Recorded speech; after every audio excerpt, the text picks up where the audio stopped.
Hello, everybody. Welcome to the Americana Bistro Grill. I'm your host, Dr. Rob, here in the middle of a traffic jam here in Miami. I'm here with my best friend, Ledfoot Larry, and just enjoying life here. This is going to be like a short and sweet concerning his two albums. This is the Midwest country music. Many people think of country music and they say the South, but the Midwest has a lot of country music. I know. I'm originally from Ohio, and Ledfoot Larry is originally from Minnesota. What's funny is I was born in Ohio. You were born in Ohio? Which part? Alliance, by Akron, Canton. I was born in Akron. So we were next door neighbors. But right now, we'll be talking about that later. We just wanted to know about your two latest hits, which are really great. I love them. I love them. You did Smooches Gracias and Tequila Mockingbird. Really beautiful. What was the inspiration behind the two albums, and how were you able to do it? The first album was, we waited for a while. We were trying to just make sure that we had gotten enough steam as a band before. I didn't want to just write a bunch of songs and then send them down to Nashville and have somebody there record them, because that's what you can do, and that's what a lot of people do. They will send down songs or demos down to these very professional outfits, have them record the music, send it back up, and you just put your vocals on the top of it at a studio, and then you're done. It's kind of like a karaoke. I wanted the band that I was working with to do it. And so we waited a while, and I felt that once we were finally hitting our stride, I also wanted to make sure that the first album, Smooches Gracias, sounded like a live album. And so anytime you hear us play the songs, it sounds just like the recording, you know. But we went in and recorded the drums in one day. We did some like overdub tracking, you know, with all of the additional instruments and everything. But even when I went in for vocals, I think that every track on there, aside from maybe one, was the first take, and that was intentional. And then when it came to Tequila Mockingbird, I was a little more calculated. I wanted to make sure that it sounded a bit more like a country album as opposed to country adjacent or Americana, because Smooches Gracias came out more. There were a couple very country tracks on that, but album.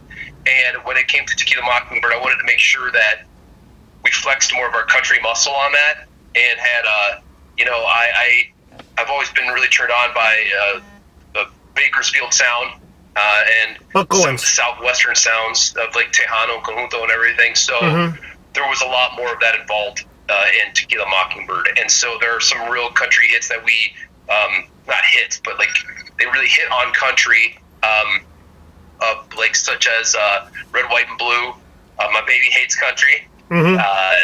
Silver Spurs, the opening track, and then some of the other songs were kind of influenced by my favorite eras of Elvis. So In a World Without You kind of has even kind of a Patsy Cline feel to it, but that was definitely like, you know, kind of early 60s Elvis, and it kind of went like that, you know. I mean, I kind of want people to maybe guess at which songs were the Elvis-inspired ones, but one of them might be about roses. Well, the way I look at it, I wanted to congratulate you on Red, White, and Blue, and My Baby Hates Country. And my feel as a doctor of Americana Bistro Grill is you had some Elvis, some Buck Owens, and some Merle Haggard. Yep. And you had some Johnny Canales, which is Tejano. That would be. I should have added more. I think Dance Dance Dance is the one that we're kind of more has more of a Tejano feel to it. But I think you kind of pick up on a lot of Latin flavors throughout. I've always been a big love of Latin music. Yeah, but most of it you had the Johnny Canales and some of the early people from the Tejano era. But in addition, I had the feeling you had some Merle Haggard and Buck Owens with Elvis. Yep. You picked up on it really well. You hit the nail on the head right there. Get it right in the nose there. Yeah, because I heard both albums, and that's why I invited you to the Americana Bistro Grill. Number one, thank you. Such music coming from the Midwest and has that feel of Tejano, with the Bakersfield is really great. And on top of that, it's about time that the Midwest gets recognized.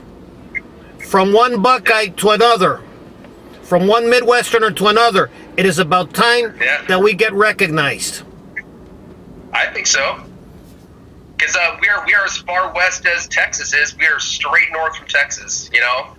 And there's Minnesota itself, even when it comes to country, is as rural and as country of a state as you get, you know? And so people think that you need to be a little further west in order to have like that cowboy feel about everything. And I'm no cowboy, but you know that there's plenty of dairy farming and all of that going on here in the upper Midwest too, that like it's just as viable of an area for country music as anywhere. Of course.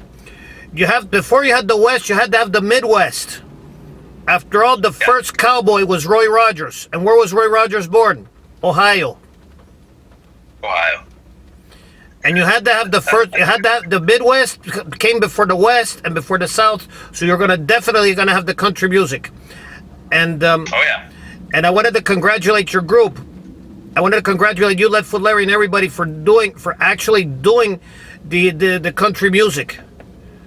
Thank you. And giving it. We love it. How was Ledfoot Larry formed? Well, Ledfoot Larry is, in essence, me. I wanted to get back out and play country music. I had been playing rock and roll for years. You're gonna see a lot of different backgrounds here with me. I had Don't worry. for many years, and I finally got everything going, and started off as a solo act, and then as time went on, I started putting together a band behind me. And as time went on, it felt more like a band than just a solo act, because the guys I have with me have had for a while now.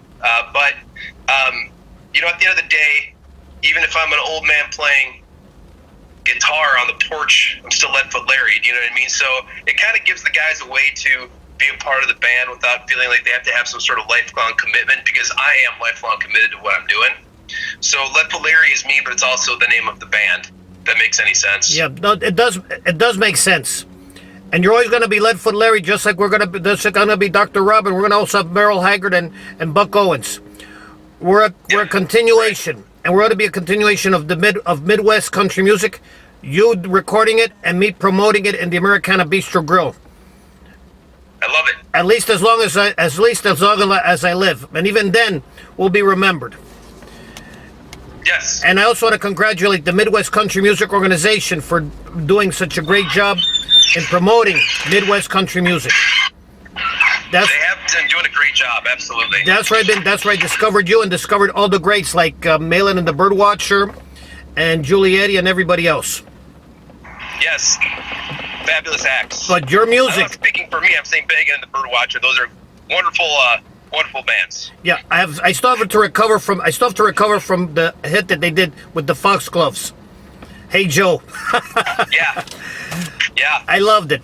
And don't worry about the backgrounds. You're having a great background, and I'm right here maneuvering a camera after a rush hour traffic in Miami. Yeah. If I lose you for any reason, I apologize in advance. If I don't pick up my son, don't worry. We're gonna be finishing the interview anyway, because you have to pick up your son, and I still have a long way to go. Miami has grown so much that they're gonna have to do 5-6 highways. So we're gonna cut it here, and I'm gonna thank you later on, and we're gonna buy more of your albums. This is Dr. Rob from the Americana Bistro Grill, thanking Ledfoot Larry for the time here. And our best wishes, and we're also waiting for a third album from Ledfoot Larry. Without much, peace in, peace out, and peace everywhere. And until the next time. Take care.